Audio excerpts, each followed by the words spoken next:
మరి నా విజయవాడ నుంచి జేఎస్ఎఫ్ మినిస్ట్రీస్ నడిపిస్తూ మరి ఆ యొక్క పరిసర ప్రాంతాల్లో సేవ చేస్తున్నటువంటి మరి జడ్సన్ పాల్ బ్రదర్ కొద్ది నిమిషాలు మనతోటి మరి వర్తమానాన్ని పంచుకుంటారు. అందరూ కూడా జాగ్రత్తగా వినవలసిందిగా ప్రభు గారిని కోరుకుంటున్నాను.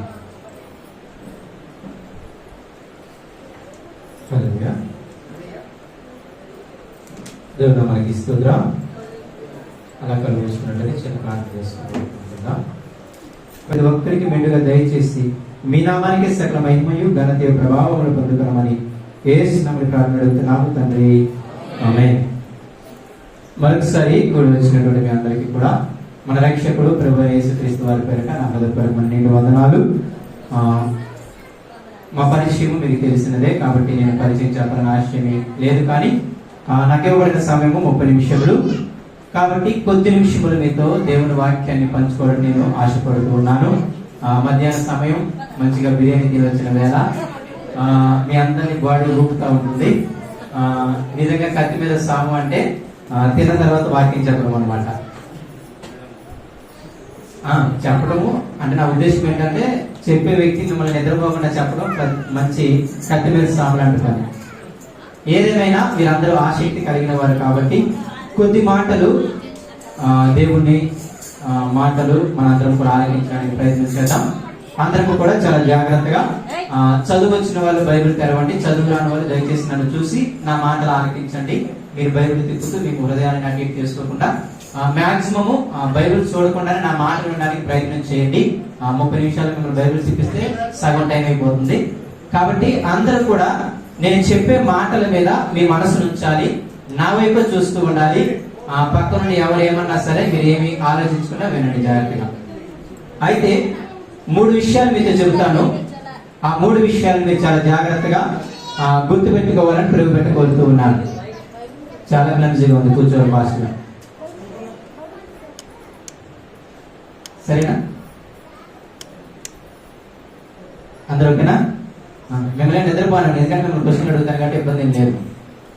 సరే, ఒక క్రైస్తవునిగా లేకపోతే సంఘముగా ఒక 3 పనులు చేయాల్సి వస్తుంది. ఆ 3 పనులను నేను మీకు చెబుతాను. ఆ 3 పనులను ఏంటి అంటే అది ఒక వ్యక్తిగతంగా స్వీకరించవచ్చు, సంఘంగా కూడా స్వీకరించవచ్చు. మొదటిది ఏంటి అంటే ఒక క్రైస్తవుడు కానీ లేకపోతే ఒక సంఘము కానీ కోరుకోవాల్సింది ఏంటి? మొదటి ప్రశ్న. ఒక క్రైస్తవుడు కానీ లేదు ఒక విశ్వాసి కానీ లేకపోతే ఒక సంఘము కానీ కోరుకోవలసినది ఏమిటి? అది మొదటిది. రెండవది, ఒక విశ్వాసి కానీ ఒక సంఘము కానీ బ్రతకవలసింది ఎలాగూ? మూడవది, ఒక సంఘము కానీ ఒక విశ్వాసి కానీ చేయవలసింది ఏమిటి? ప్రసంగం మీకు గుర్తుండదు, అరగంట, కానీ 3 ప్రశ్నలు గుర్తుండాలి. సంఘము, ప్రత్యేకంగా సంఘము కాబట్టి సంఘం గురించి మాట్లాడుకుందాం. సంఘము కోరుకోవాల్సినది ఏంటి? సంఘము ఏ విధంగా బ్రతకాలి? సంఘము ఏమి చేయాలి? ఈ 3 ప్రశ్నలని చాలా సింపుల్ గా చెప్పి నేను వదిలివేస్తాను. మిమ్మల్ని ఎమోషన్కి నేను తీసుకెళ్ళలేను, మిమ్మల్ని మంచిగా తగిలేటట్టు కూడా చెప్పలేను. ఎందుకు అంటే 30 నిమిషాలు సరిపోదు. ఈ 3 ప్రశ్నలు కూడా 3 ప్రసంగాలు లాంటివి, 3 గంటల్లో చెప్పాల్సినవి. కానీ మళ్ళీ నేను మిమ్మల్ని చూస్తానో లేదు, మీరు నన్ను చూస్తారో లేదు. కాబట్టి ఈ 3 విషయాలు మీరు జ్ఞాపకం పెట్టుకుంటారని నా ఉద్దేశం. సంఘము కోరుకోవాల్సింది మొదటిగా ఏమంటారో చెప్పండి. ఫాస్ట్ గా మీరు చెప్పాలి, నేను ఫాస్ట్ గా చెప్తాను. అది చేయవలసింది, కోరుకోవాల్సింది కదా. నెక్స్ట్, సహోదరుల ఐక్యత కోరుకోవాల్సింది. ఇంకా దినదినాభివృద్ధి, ఇంకా విశ్వాసం ఎదుగుదల, ఇంకా పరిశుద్ధత కావాలనుకోవడం, ఇంకా పరలోకం వెళ్ళాలనుకోవడం. Okay, excellent. ఇంకా ఎవరన్నా ఉందేమన్నా? యేసు ప్రభులో ఉండాలనుకోవడం, ఇంకా క్రమశిక్షణ ఉండాలి, ఇంకా అర్థం కాలేదు, వాక్యం వినాలి ఫస్ట్. ఓకే, ఇంకా యాక్టివ్గా ఉండాలి, పర్లేదు. ఇంకా అన్యోన్య సహవాసం మనుషులతోనా దేవుడితోనా అది కూడా చెప్పాలి. ఓకే, సహవాసం అంటే మనుషులతో, అన్యోన్య సహవాసం అంటే దేవుడితో. ఓకే, ఇంకా అందరు యాక్టివ్గా ఉన్నారా? సరే, అయితే బైబిల్ చాలా క్లియర్ గా చెప్పేది ఏమిటి అంటే, మీరు చెప్పినది రైట్, నేను తప్పేమనట్లేదు, నేను చెప్పేది కూడా మీకు తెలిసిందే, కాబట్టి ఒకసారి జ్ఞాపకం చేస్తున్నాను అంతే. అయితే క్రైస్తవుడుగా మన అందరము కోరుకోవలసింది ఒకటి, దానిని పౌలు గారు ఏ భాషలో అన్నారు అంటే మృతుల పునరుద్ధానము అన్నాడు. పౌలు గారి జీవిత ధ్యేయం ఏంటి అంటే, ఆయన ఒక్క మాటలో తేల్చి చెప్పేసిన మాట ఏంటి అంటే, ఏ విధము చేతనైనా సరే నాకు మృతుల పునరుద్ధానం కావాలంటే. అందరం కూడా ఫిలిప్పీ పత్రిక, ఫస్ట్ గా ఫిలిప్పీలకు రాసిన పత్రిక 3వ అధ్యాయము 10వ వచనం. ఏ విధము చేతనైనను మృతుల్లో నుండి నాకు పునరుద్ధానము కలుగవలెనని. మొదటి ప్లేస్ అదే. తర్వాత యేసయ్య ఎన్ని శ్రమలు పడ్డాడో అన్ని శ్రమలు నేను కూడా పడాలి. ఇవన్నీ విచిత్రమైన కోరికలు. క్రైస్తవునికి మాత్రమే ఈ మంచి కోరికలు, క్రైస్తవుని కానికి వానికి విచిత్రమైన కోరికలు. అయితే పౌలు గారు అనగా ఒక సంఘము బాగా కోరుకునేలా చేసింది ఏంటి అంటే, మీరు చూడండి, ఎప్పుడైనా అపోస్తల కార్యాలను మీరు మనసు పెట్టి చదవగలిగితే, ఆయన చాలా మందికి సువార్త చేశాడు కదా. అసలు ఏమని సువార్త చేశాడు ఎప్పుడైనా ఆలోచించారా? మీరు అన్ని జనాంగానికి సువార్త చేయాలని అనుకుంటున్నారు, అసలు ఎలా చేస్తారు చెప్పండి? ఏం చెప్పి వాళ్ళకి సువార్త చేయాలి? ఎప్పుడైనా ప్రశ్న వేశారా? లేదు. అందరం ఏమంటామంటే, ఏదో ఒక ఆశలు చూపించు, రోగం పోతుందనో లేకపోతే ఇంకోటి చూపిస్తే ఎక్కువ మంది జనం వచ్చేస్తారు, కాబట్టి ఎక్కువగా దేవుడు ఆశీర్వదిస్తున్నాడు, కాబట్టి ఎక్కువగా దేవుని మంది అయిపోతున్నారని అనుకున్నారనమాట. ఎక్కువ మంది దేవుని మంది అయితే ఏదంటారు కదా, మధ్యగా బాగా పలసన అయితే ఏమైందంట, పాడైపోతుందంట మంది ఎక్కువైతే. మీకు తెలిసలేదు, ప్రారంభ క్రైస్తవ సంఘ చరిత్ర చదివినప్పుడు ప్రారంభంలో బాగా హింస ఉండేది. కాన్స్టంటైన్ నోబుల్ అనే ఒక వ్యక్తి వచ్చిన తర్వాత, చక్రవర్తి క్రైస్తవాన్ని అధికారికంగా చేశాడు, లగ్జరీగా బ్రతికాడు. ప్రతి ఒక్కరూ క్రైస్తవుని అంగీకరించారు. నాచులకు మొదలైంది, నామకార్థం మొదలైంది. అర్థమవుతుందా? అప్పుడు దాకా హింసించారు, క్రైస్తవుల్ని చంపేశారు, గుంజలకు కట్టి తారు పోసి తగలెట్టారు. ఒక చక్రవర్తికి అది విలాసం అయితే, ఇంకొక చక్రవర్తికి క్రికెట్ మైదానంలో వేసి సింహాలని ఎలుగుబంటిని వేసి చంపడం ఒక చక్రవర్తి స్టైల్ అయితే, ఇంకొక చక్రవర్తి ఏమో పద్మాస ద్వీపంలో, అంటే ఊరికి చివర ద్వీపంలో పాడేస్తే ఆ తిండి లేక, మనుషులు లేక, జంతువులు లేక చచ్చిపోవడం. రౌడీస్కి ఎలాగైతే ఒక ట్రెండ్ ఉంటుంది చూసారా, అలాగా పాతకాలంలో చక్రవర్తులు కూడా ఒక ట్రెండ్ ఉండేది, క్రైస్తవులను చంపటం. అయితే అంత హింసున్నప్పుడు ఒక కాన్స్టంటైన్ నోబుల్ అనే వ్యక్తి సుమారు క్రీస్తు శకం 364 ఆ టైంలో వచ్చి చక్రవర్తి అయిన తర్వాత, నిజంగా క్రైస్తవుని ఒక అధికారికంగా చేసిన తర్వాత, నామకార్థ క్రైస్తవ్యము, నాచు రకము క్రైస్తవ్యము, నాణ్యత లేని క్రైస్తవము మొదలైంది. ఎందుకు ఈ మాట చెబుతున్నాను అంటే, మన క్యాలిక్యులేషన్స్ ఎలా ఉన్నాయి అంటే, ఒక 100 మంది ఉంటే, ఒక 1000 మంది ఉంటే, ఒక 2000 మంది ఉంటే, ఎక్కువ మంది యేసుని అంగీకరిస్తే, మందిరానికి వస్తే వాళ్ళు బాగా దీవించబడుతున్నట్టు, ఆశీర్వదింపబడుతున్నటువంటి ఆలోచనలు ఉన్నాయి. ఆదిమ సంఘం 3000 మంది ఉన్నారు, నేను దాన్ని తప్పు అనడం లేదు. నిజమైన సంఘాలు కూడా వేల సంఖ్యలో ఉంటాయి. అయితే విషయం ఏమంటున్నాను అంటే, అసలు సువార్త ఎలా చేయాలి, అసలు ఎలా యేసయ్యని ప్రకటించాలి? అసలు పౌలు గారు ఏథెన్స్ పట్టణం ఒక అన్ని జనాంగం కదా, ఎఫ్సి పట్టణం ఒక అన్ని జనాంగ పట్టణం కదా, కొరింథీ ఒక అన్ని జనాంగ పట్టణం కదా, ఫిలిప్పీ కూడా ఒక అన్ని జనాంగ పట్టణమే కదా. ఇవన్నీ పెద్ద పెద్ద అన్ని జనాంగం. మీ భాషలో చెప్పాలంటే హైదరాబాద్ లాంటి పట్టణాలు ఎఫ్సి పట్టణం. ఎఫ్సి పట్టణం హైదరాబాద్కి మించిన పట్టణం. అటువంటి పట్టణాలలో ఆయన ఎలాగ సువార్త అందించాడు, అసలు వాళ్ళకి ఏం చెప్పాడు అని ఆలోచన చేస్తే, ఆయన యేసును గూర్చి, పునరుద్ధానం గురించి మాత్రమే చెప్పాడు ఉంటుంది. వాళ్ళందరికీ చెప్పింది ఏంటి అంటే, యేసును గురించి, పునరుద్ధానం గురించి. ఎందుకు నేను ఈ మాట అంటున్నానంటే, పౌలు గారు పత్రికలన్నిటిలో పునరుద్ధానం గురించి పక్కాగా రాశారనమాట. ఈయన కోరిక ఏంటి చెప్పండి? ఏ విధము చేతనైనా నేను ఎక్కడికి వెళ్ళిపోవాలి? మృతుల పునరుద్ధానం మాత్రం నేను పొందుకోవాలి. ఎంత ఆశ ఉన్నాడు, ఏమని ప్రకటిస్తారు చెప్పండి? మిగతా వాళ్ళు కూడా ఏమని ప్రకటిస్తారు చెప్పండి? అది పొందుకోవాలని చెప్తారా లేదా?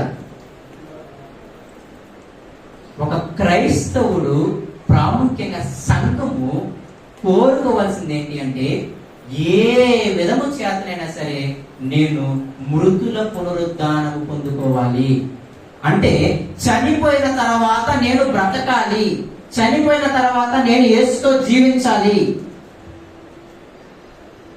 అనే కోరిక లేని క్రైస్తవుడు బ్రతికి ఉన్న, చచ్చిపోయిన, బ్రతికి ఉండి లేకపోతే జీవిస్తూ ఉండి చచ్చిపోయిన క్రైస్తవుడితో సమానం. సంఘము ప్రాముఖ్యంగా సంఘము కోరుకోవాల్సింది ఏంటి అంటే, నేను చనిపోయిన తర్వాత యేసయ్యని ఎదుర్కోవాలి, ఆయనతో మధ్యాకాశానికి వెళ్ళాలి, ఆయనతో పాటు సదాకాలము వెళ్ళిపోవాలి. అది కోరిక. ఈ కోరిక లేకపోతే ఆ సంఘము ఆటోమేటిక్ గా శరీరాశల సంఘం అవుతుంది. ఈ కోరిక లేకపోతే ఆ సంఘము ఆటోమేటిక్ ఏమవుతుంది అంటే, నేను మళ్ళీ చెబుతున్నాను, అన్ని రకాలైనటువంటి శరీర ఆశలు ఆ సంఘములోనికి జొరబడతాయి. వాళ్ళ కోరిక ఒక్కటే ఒక కోరిక, ఆదిమ సంఘం కోరిక కూడా ఒక్కటే ఒక కోరిక, మేము చచ్చిపోయినా మాకు ఇబ్బంది లేదు, మేము మాత్రము యేసయ్య కడగోడం రోజుగానే వస్తాడు, ఆయన్ని మేము చూడాలి, ఆయనతో ఆయన ఎదుర్కోవడానికి మధ్యాకాశానికి వెళ్ళాలి, ఆయనతో పాటు సదాకాలము జీవించాలి. ఈ కోరిక లేని క్రైస్తవుడు, నేను మళ్ళీ చెబుతున్నాను, ఆ సంఘము కంపల్సరిగా కొంతకాలానికి ఇబ్బందులు పడుతుంది.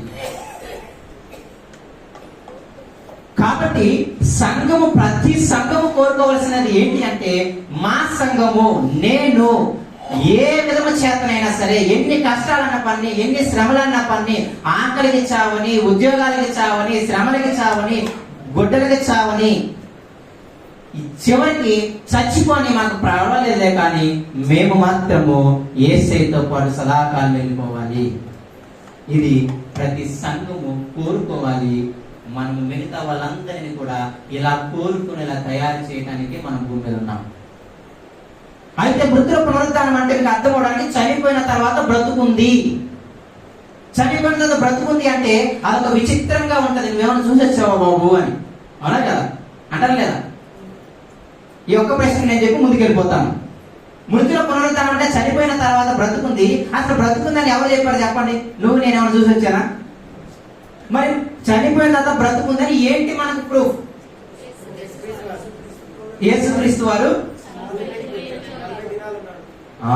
బాగా చెప్పారు. ఒక మంచి ప్రూఫ్ ఏంటి అంటే, యేసుక్రీస్తు వారు మనలాగా బ్రతికి శరీరంలో చనిపోయి 3 రోజులు పాతి పెట్టబడి 4వ రోజు తిరిగి లేచాడు. 3వ రోజు, క్షమించండి. అంటే దాని అర్థం ఏంటి తెలుసా? రేపు నువ్వు నేను కూడా అలాగే బ్రతుకుతాం భూమి మీద, అలాగే చచ్చిపోతాం, అలాగే సమాధి చేయబడతాం, రేపు యేసయ్య వచ్చినప్పుడు అలాగే లెగుస్తాం. దానికి మాదిరి యేసయ్య చూపించి వెళ్ళాడు. మళ్ళీ మీకు చెబుతున్నాను, చనిపోయిన తర్వాత బ్రతుకుంది అనడానికి ప్రూఫ్ ఏంటి అంటే, మొట్టమొదటి ప్రూఫ్ ఏంటి అంటే యేసుక్రీస్తు వారు. అందుకే యేసయ్య చనిపోయినప్పుడు కొన్ని పరిశుద్ధులు ఏం లేచాయి? సమాధులు లేచాయి. అవునా కదా? పరిశుద్ధులు లేచారు కదా ప్రవచనం. ఎందుకు లేచారంటే మాదిరి మనకి ప్రూఫ్ అన్నమాట. రేపు నువ్వు కూడా యేసునందు నిద్రిస్తే నీవు నేను కూడా లెగుస్తాము. చాలా జాగ్రత్తగా ఆలోచించడానికి ప్రయత్నం చేయండి. అందుకే మొదటి కొరింథీ పత్రిక 10 చాలా క్లియర్ గా మనసు పెట్టి చదవండి. వాళ్ళలో కొందరు ఏమి లేదంటున్నారు తెలుసా? విశ్వాసులే మృతుల పునరుద్ధానం లేదని చెప్తున్నారంట. ఏమని? మొదటి కొరింథీ పత్రిక 15 ఏమి లేదని చెప్తున్నారంట? మృతుల పునరుద్ధానం లేదని మీలో కొందరు చెబుతుంటే నేను విన్నాను అంటున్నాడు పౌలు గారు. ఇదేమి విచిత్రమైన పోదా? అసలు మృతుల పునరుద్ధానం లేకపోతే నేను రాళ్ళతో కొట్టించుకోవడం ఎందుకు, కొరడాలతో కొట్టించుకోవడం ఎందుకు, ఆకలి దప్పులు ఉండడం ఎందుకు, దిగంబరత్వం ఎందుకు, అనేక మంది సొంత సహోదరుల వల్ల కపట సహోదరులు ఇన్ని బాధలు ఎందుకు? 2 కొరింథీలో రాస్తారు కదా చిట్ట, ఆయన పడ్డ బాధల చిట్ట అంతా. అది చదివితే మనకు ఆగిపోతుంది. అది ఇంత కష్టపడ్డారు, నాకేమో బుర్రలేదా? మీరందరూ చక్కగా చదువుకుంటున్నారు, సపోజ్ చక్కగా మంచి ఉద్యోగాలు చేసుకున్నారు, చక్కగా లగ్జరీగా బతుకుతున్నారు, మీకు భార్య పిల్లలు ఉన్నారు, కొంచెం వాళ్ళకి మీకు మైండ్ ప్రశాంతత ఉంది వాళ్ళతో. నాకేమో పెళ్లిళ్ళు లేవు, ఏమీ లేవు. ఆ అంత్యోకి వెళ్తే వాళ్ళేమో వెళ్ళిపోమన్నారు, మళ్ళీ వాళ్ళు అన్నారు కదా నీకోనేకి వెళ్ళా, వాళ్ళు వెళ్ళిపోమన్నారు, మళ్ళీ లొస్తాకి వెళ్ళా, వాళ్ళు వెళ్ళిపోమన్నారు. కానీ నేను చేస్తూ ఊరుకున్నారా? అంత్యోకి ఈకొని లూకే 3 వచ్చి రాళ్ళతో కొట్టి చచ్చిపోయాను అనుకుని అక్కడ వదిలేసి వెళ్ళిపోయారు. ఇన్ని శ్రమలు నాకెందుకు? నాకేమైనా బుర్రలేదా? పోయిన సంగతి ఎలాగ అంటాడు అని అంటాడు. మేము ప్రకటిస్తున్న విశ్వాసం వ్యర్థం, మీరు నమ్మిన విశ్వాసము వ్యర్థం. ఒక భయంకరమైన మాట ఆ సందర్భంలో అంటాడు, ఈ జీవిత కాలం మట్టుకే యేసునందు మీరు విశ్వసిస్తే బయట వాళ్ళ కంటే మనమే దౌర్భాగ్యం అంటాడు. ఆ మాట ఆ సందర్భంలో అంటాడు. 15 అనుకుంటా, అవునా కదా? ఈ జీవిత కాలం మట్టుగా యేసునందు నిరీక్షించిన ఎడల, అంటే కోరుకున్న ఎడల, యేసుని ఈ జీవిత కాలం వరకు కోరుకున్నాం అనుకో, అంత మనకంటే దౌర్భాగ్యం భూమి మీద ఎవరున్నారంట. ఆ మాట అర్థం అది. చనిపోయిన తర్వాత నేను బ్రతకాలి, నేను మృతుల పునరుద్ధరణ పొందాలి అనే ఆలోచన ఎవరికైతే ఉండదో వాళ్ళు నిజంగా చెబుతున్నాను, యేసుని ఆయన వారి కంటే దౌర్భాగ్యం. ఇంకో మాట చెప్పనా, దుష్ట సంగతి మంచి నడవడి చేడుకుని అంటారు కదా, అవునా కదా? ఆ మాట ఏ సందర్భంలో చెప్పారు చెప్పండి. దుష్ట సాంగత్యం అంటే ఏంటి చెప్పండి. ఇప్పుడు ఇక మీరు చెట్ట ఉతుతారు, తాగను దుష్ట సాంగత్యం, లేకపోతే ఎలా అంటారు, అవునా కదా? ఓకే, అవన్నీ మంచిగా నేను కాదన్నాను, కానీ ఏ సందర్భంలో ఆ మాట అన్నాడు ఆ మాట మాత్రం మీరు పట్టుకోవాలి. దుష్ట సాంగత్యం మంచి నడవడి చెడుకుని మోసపోగి అంటాడు. అక్కడ అంటారు చూడండి, 15వ అధ్యాయము 33వ వచనం చదవండి. మోసపోకుడి, దుష్ట సాంగత్యము అర్థమవుతుందా? దుష్ట సాంగత్యం అంటే ఏంటి తెలుసా? చక్కగా తిందాము, త్రాగుదాము, ఎంజాయ్ చేద్దాము, చనిపోయిన తర్వాత బ్రతుకు లేదు, చనిపోయిన తర్వాత జీవితం లేదు, నువ్వేమైనా చూసి వచ్చావా, నేనేమైనా చూసి వచ్చానా అని చెప్పే మాటలే దుష్ట సాంగత్యం. పైన అంటాడు సందర్భం. అంటే మృతుల పునరుద్ధానం లేదని ఎవరైతే జీవిస్తున్నారో వాళ్ళే దుష్టులు. ఈ లోకం వరకు తిందాము, త్రాగుదాము, సుఖిద్దాం అంటున్నారు చూసారా, అదే దుష్టత్వం. మృతుల పునరుద్ధానం చాలా నొక్కి చెబుతుంది ప్రియమైన దేవుని పిల్లల బైబిల్. క్రైస్తవుడిగా సంఘంగా కోరుకోవాల్సింది చనిపోయిన నేను బ్రతకాలి అని. అది దుష్ట సాంగత్యం. యేసయ్య మనలాగా బ్రతికాడు, చనిపోయాడు, సమాధిలో ఉంచబడ్డాడు, తర్వాత లేచాడు. యాస్టీస్ ప్రాసెస్ అలాగే. ఇదే గురించి 15 చదవండి, మనసు పెట్టి చదవడం. తర్వాత యేసు ఎలాగైతే లేచాడు మనందరం కూడా అలాగే లెగుస్తాం. మీకు తెలుసా లేదా, లాజర్ని చనిపోయిన తిరిగి లేపడా లేదా? అది తిరిగి లేపడనుకుంటున్నారు, చనిపోయిన బ్రతుకున్న సాదృశ్యం కోసం. 2 రోజుల ముందే కబురు పెడుతుంది వాళ్ళ అక్క, అయ్యా రోగి అయ్యి ఉన్నాడని. ఆయన ఎప్పుడంతా తెలుసా? 4 రోజుల తర్వాత వస్తాడు, చనిపోయి సమాధి చేసిన తర్వాత. సందర్భం చదవని మీకు తెలుస్తుంది. 2 రోజుల ముందు బాగలేదని కబురు పెడితే ఏమవ్వాలి చెప్పండి? మీ అమ్మగారికి బాగాలేదని కబురు పెడితే ఏం చేస్తారు? ఉద్యోగం ఉన్నా పోయినా పర్లేదు, ముందు మా అమ్మ దగ్గరికి వెళ్ళాలంటారు, అవునా కదా? నిన్న మా ఫ్రెండ్ జయభాస్కర్ వాళ్ళ నాన్నకి యాక్సిడెంట్ అయితే కడపలో ఉంటే అది యాక్సిడెంట్ కూడా అవ్వలేదు. అప్పటికప్పుడు ఎయిర్పోర్ట్ లో పనిచేస్తాడు. అప్పటికప్పుడు ఎయిర్పోర్ట్ లో చక్కగా ఫ్లైట్ చేసుకొని గన్నవరంలో గంటన్నర దిగిపోయి గన్నవరం నుండి మళ్ళీ అక్కడ సార్స్ కాల్ మాట్లాడుకొని నర్సరాపేట వెళ్ళాం వాళ్ళ ఇంటికి. అంటే ఎవరికైనా బాగలేదంటే ఎంత రియాక్ట్ అవుతాం మనం? యేసుక్రీస్తు వారు నెమ్మదిగా ఉన్నారు, 4 రోజులు అక్కడ ఉన్నారు, చనిపోయినట్టు తెలుసుకున్న తర్వాత బయలుదేరారు. ఎందుకో తెలుసా? మాదిరి రేపు నేను కూడా చచ్చిపోతాను, నేను కూడా సమాధిలో పెట్టబడతాను, నేను కూడా తిరిగి లభిస్తాను. నా ఉద్దేశం ఒకటే ప్రియమైన దేవుని పిల్లరా, చనిపోయిన తర్వాత జీవించాలి మనం. దానిని మృతుల పునరుద్ధానము అన్నారు. క్రైస్తవుడు నిరీక్షించాల్సింది, క్రైస్తవుడు ప్రాముఖ్యంగా సంఘము కోరుకోవాల్సింది, నేను యేసుతో పాటు బ్రతకాలి. ఏం చేయాలి? యేసుతో పాటు బ్రతకాలి. అది మొదటి ప్రూఫ్. అయితే అన్యులు దీనిని నమ్మరు అనుకున్నాం. అన్యులకి ఏం చెప్పొచ్చు తెలుసా? రెండో ప్రూఫ్ ఏంటి తెలుసా? చనిపోయిన తర్వాత బ్రతుకుందానికి మంచి ప్రూఫ్ 1 కొరింథీ 15వ అధ్యాయానికి ఒకసారి రండి, 20వ వచనం. ఇప్పుడైతే నిద్రించిన వారిలో ప్రథమ ఫలంగా క్రీస్తు మృతుల్లో నుండి లేపబడి ఉన్నాడు. మనుష్యుని ద్వారా మరణము వచ్చిన గనుక మనుష్యుని ద్వారానే మృతుల పునరుద్ధానము కలిగను. ఆదామునందు అందరూ ఎలాగూ మృతి పొందుచున్నారో అలాగుననే క్రీస్తునందు అందరూ బ్రతికింపబడుదురు. ఇక్కడ ఒక పోలిక చెబుతున్నాడు చూసారా? ఆదామును అందరూ ఎలా చచ్చిపోతున్నారో యేసునందు అందరూ అలా బ్రతుకుతారట. ఇంకో ప్రూఫ్ ఏంటి తెలుసా? ఇది ప్రతి ఒక్కరు నమ్మాల్సిన ప్రూఫ్ అన్నమాట. అందరూ చచ్చిపోతున్నారా? ప్రతి ఒక్కరు చనిపోతున్నారా? ఎవరన్నా పూర్తిగా బతుకుతున్నారండి? ఎవరన్నా అందరూ మరణిస్తున్నారా? ఎందుకు మరణిస్తారు చెప్పండి, ఇది ప్రశ్న. ఎందుకు మరణిస్తున్నారు? ఆదాము మొదటి వ్యక్తిగా చచ్చిపోయాడు, తర్వాత మనందరం చచ్చిపోతాం. నిజమే, ఆదాము చచ్చిపోయాడు, ఆయన చచ్చిపోవడం వల్ల మనందరం చచ్చిపోతున్నాం.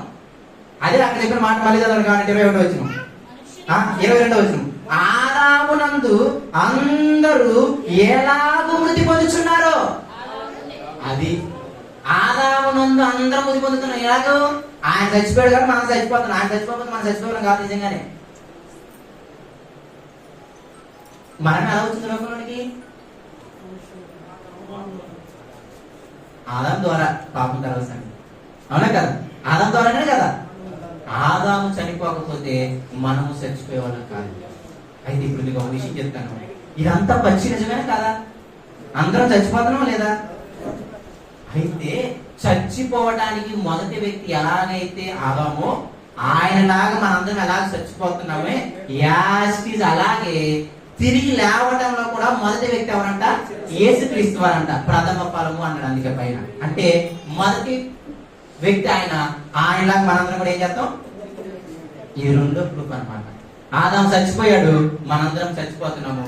అలాగే యేసుక్రీస్తు వారు తిరిగి లేచారు, మనందరం ఆయన ఏం చేస్తాము? తిరిగి లేస్తాము. ఇది ప్రతి ఒక్కరూ నమ్మవలసిన నిజం.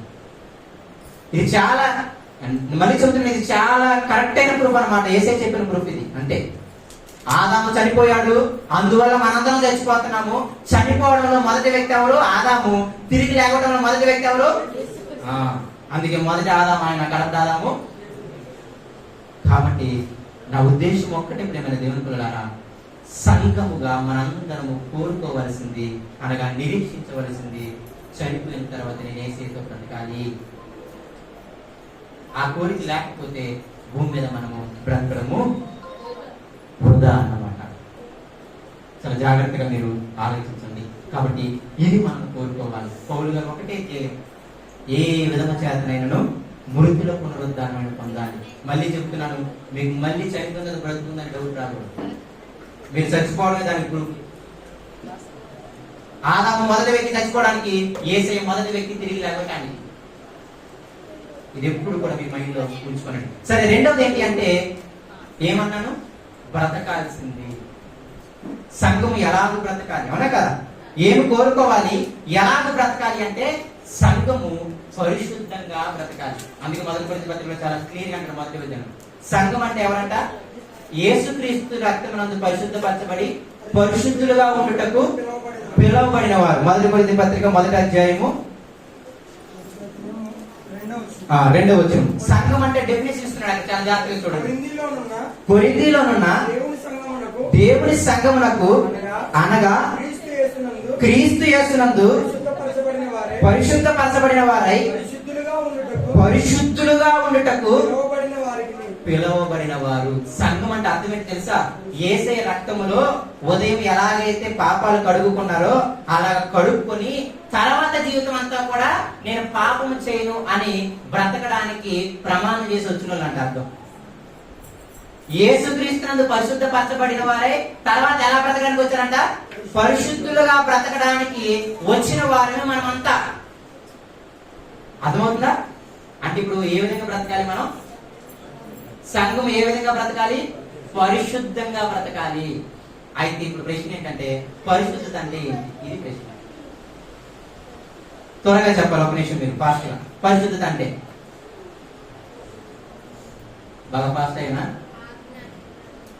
పరిశుద్ధత అంటే ఫాస్ట్ గా ఇంకా పరిశుద్ధత అంటే ఫాస్ట్ గా. సరే, సమయం లేదు, నేనే చెప్తాను. లేవియా కాండం 19వ అధ్యాయం తీయండి. పరిశుద్ధత అంటే ఒక గుణం కాదు. బేసిక్ ఏమంటారు అంటే దొంగతనం చేయకపోవడం పరిశుద్ధత. బాగా శరీరానికి సంబంధించిన దాన్ని పరిశుద్ధత అని అంటారు, అవునా కాదు? శరీరానికి సంబంధించిన దాన్ని పవిత్రత అంటారు, పరిశుద్ధత అంటారు. వ్యభిచారం చేయకుండా పవిత్రత, పరిశుద్ధత కాదు. పరిశుద్ధత అంటే ఒక గ్రూప్ ఆఫ్ గుణాలన్నమాట. పరిశుద్ధత అంటే ఏంటి తెలుసా? అన్ని గుణాలు కనగలిగితే దాన్ని పరిశుద్ధత అంటారు. ఎన్ని గుణాలు ఉంటాయి అందులో అంటే ఒక మాట మీకు చూపిస్తాను. లేవియాకాండం 19వ అధ్యాయానికి రండి. 2వ వచనం, మీరు పరిశుద్ధులై ఉండవలెను. జాగ్రత్తగా చూడండి, నేను చదువుతాను. 2వ వచనం, లేవియాకాండం 19వ అధ్యాయం 2వ వచనం. పరిశుద్ధత అంటే ఏంటి మీకు అర్థం అవ్వదు దయచేసి. ఇజ్రాయేల్ సర్వ సమాజం ఈ విధంగా అంటున్నాడు. ఎవరు? మోషే గారు. ఏమన్నారు తెలుసా? మీరు నమ్ముకున్న దేవుడు ఏ దేవుడు అంట? పరిశుద్ధుడు. కాబట్టి మీరు ఎలా ఉండాలంట? పరిశుద్ధులుగా ఉండాలంట. ఎందుకు పరిశుద్ధత అంటే ఏంటి అంటే మనమేం బొరపెట్టి ఆలోచించాల్సినంత పనేం లేదు. కింద చెప్తారు మొత్తం చూడండి. 3వ వచనం, మీలో ప్రతివాడు తన తల్లికి తన తండ్రికి భయపడవలను. పరిశుద్ధతలో ఒక గుణం ఏంటంటే తల్లిదండ్రులకు భయపడటం. పరిశుద్ధతలో 2వ గుణం ఏంటంటే నేను నియమించిన విశ్రాంతి దినాలను ఆచరించడం, అంటే మందిరానికి రావడం. పరిశుద్ధతలో ఒక గుణం ఏంటి? తల్లిదండ్రులకి భయపడటం. పరిశుద్ధతలో 2వ గుణం ఏంటి? మందిరానికి రావటం. తర్వాత చూడండి, పరిశుద్ధతలో 3వ గుణం 9వ వచనం, మీరు మీ భూమి పంటను కోయినప్పుడు నీ పొలం యొక్క ఓనలను పూర్తిగా కోయకూడదు, నీ కోతను పరిగె ఏరుకొనకూడదు, నీ ఫలవృక్షముల తోట పరిగె కూర్చుకొనకూడదు, నీ ఫలవృక్షముల తోటలో రాణిల పనులను ఏరుకొనకూడదు, పేదలకు పరదేశునికి ఏం చేయాలని. పరిశుద్ధతలో 3వ గుణం ఏంటి అంటే పేదలకి సహాయం చేయడం. మీరు చాలా జాగ్రత్తగా ఆలోచించాలి. పరిశుద్ధత అంటే ఒక చిన్న విషయం కాదు. పరిశుద్ధత అంటే తల్లిదండ్రులకు భయపడటం పరిశుద్ధత.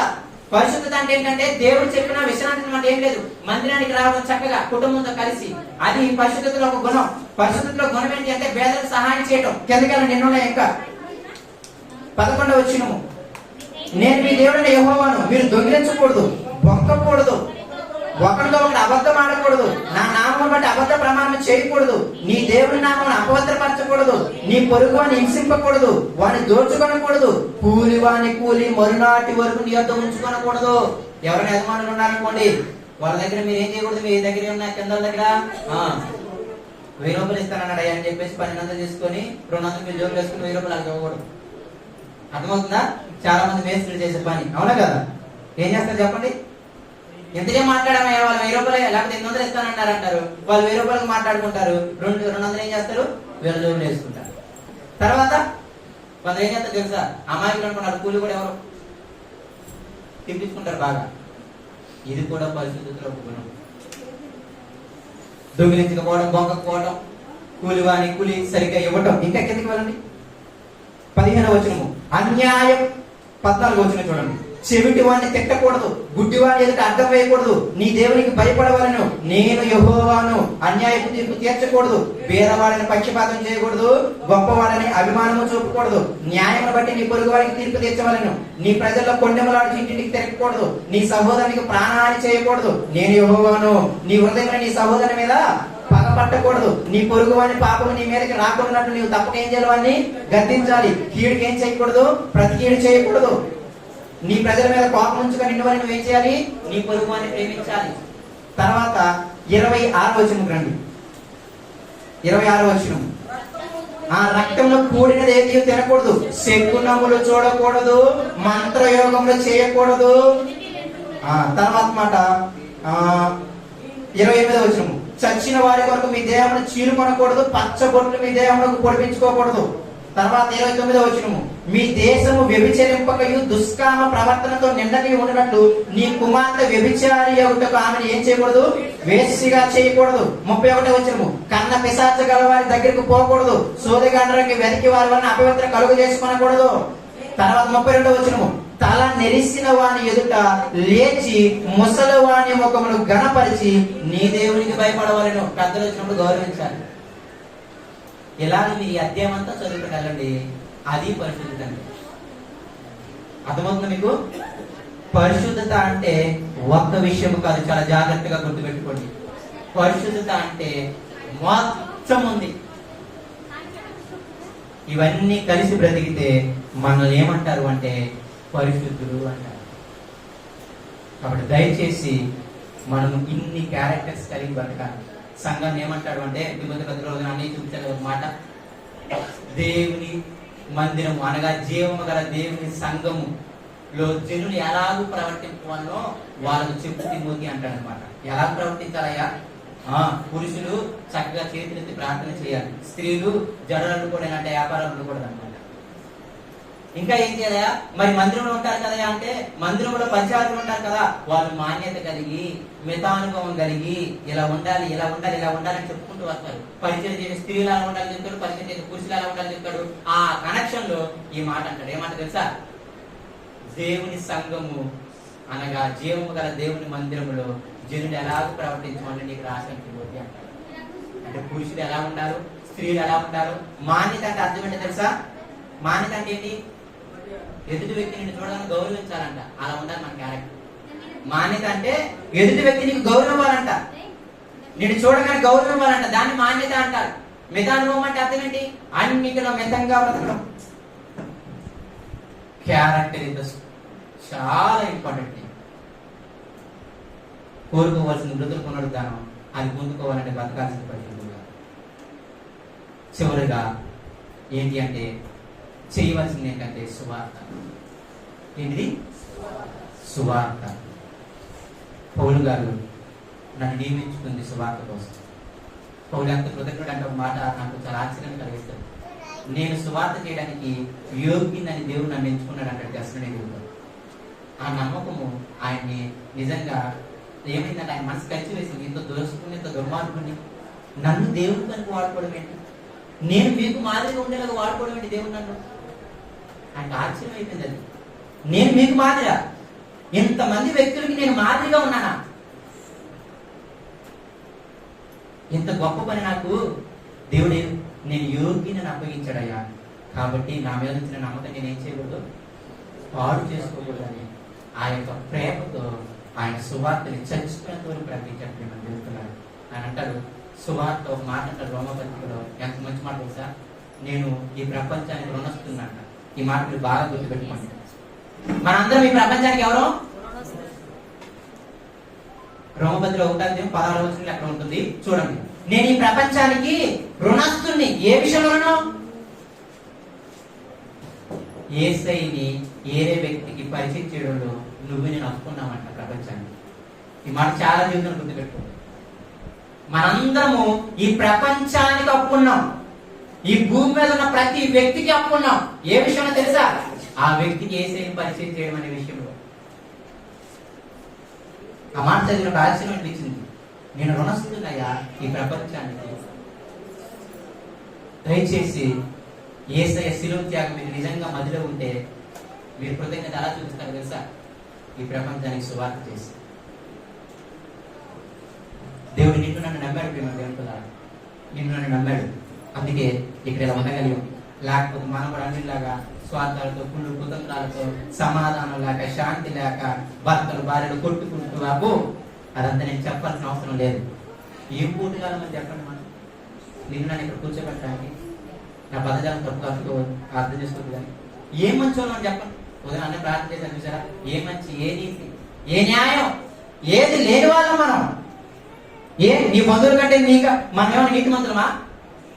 మన బంధువుల కంటే మనం ఏమైనా నీతి మంత్రులమా? మరి నిన్ను మాత్రం ఎందుకు రక్షించాడు? నన్ను మాత్రం ఎందుకు రక్షించాడు? అది ఆయన కృపే. నమ్మకం ఉంచాడు. నా కుమార్తె బ్రతుకుతుంది అని అంటున్నాడు. నా కుమారుడు బ్రతుకుతాడు అని.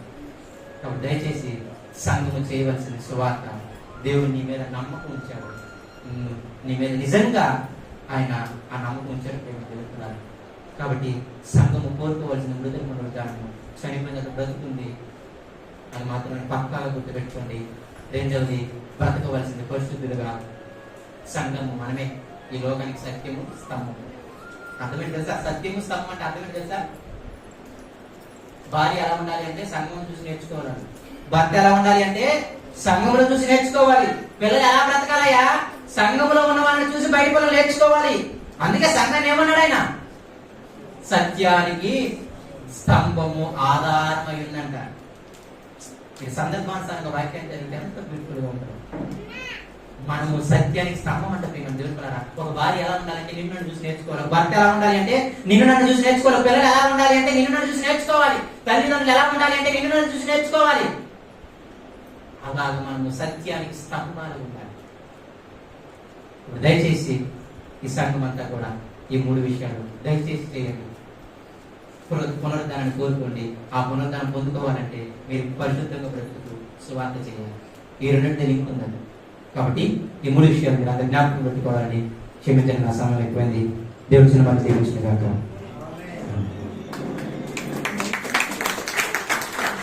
హల్లెలూయా చెప్పండి గట్టిగా, హల్లెలూయా. చక్కని వర్తమానం అందించిన దేశస్తులకు ప్రభుత్వ వందనాలు. ఒక్కొక్క రోజు ఒక్కొక్క సమయాన ఒక్కొక్కరు పట్టబడతారు అన్నమాట. నిజంగానే వాక్యం ఎప్పుడైనా ఎక్కడైనా ఎవరి ద్వారా అయినా కొత్తగానే ఉంటుంది. అది దానికి పాత అనేది లేదు. 2000 సంవత్సరాల క్రితం అది చెప్పబడిన మాటలు